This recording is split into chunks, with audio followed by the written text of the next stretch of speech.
పూర్వం రోజుల్లో అందరూ కష్టపడి పనిచేసేవారు. పెరుగన్నాన్నే ఇంతంత తినేసేవారు. కూరతో పచ్చడితో ముందు తిన్నా పెరుగన్నంలో కూడా ఇంత అన్నం తినేసేవారు. వాళ్ళకి అంత కష్టం ఉండటం వల్ల బరువు పెరగట్లేదు, బొజ్జ రాలేదని అర్థమైంది మనకి. కానీ ఈ రోజుల్లో మనం ఇంత పెరుగన్నం తిన్నా మరి బరువు బొజ్జలు వచ్చే అవకాశాలు ఉంటాయి. ఎందుకంటే ఉద్యోగ వ్యాపారాలు చేయటం వల్ల. కాబట్టి ఉద్యోగ వ్యాపారాలు చేసి నీడపట్టున కూర్చునేవారు, బరువు పెరుగుతున్నది, బొజ్జ పెరుగుతున్నది అనుకునేవారు పెరుగన్నాన్ని ఎక్కువ తినొద్దని గుర్తుపెట్టుకోండి.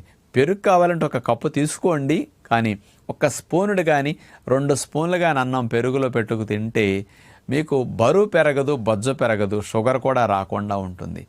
కూరల్లో అన్నం ఎటు తింటున్నాం, కానీ పెరుగులో కూడా ఎక్కువ అన్నం తింటే మంచిదని అలవాటుగా వస్తున్న ఈ అలవాటుని మానేస్తే మంచిది. అందుకని కర్రీస్ ఎక్కువ తినండి, అన్నం తగ్గించి తినండి.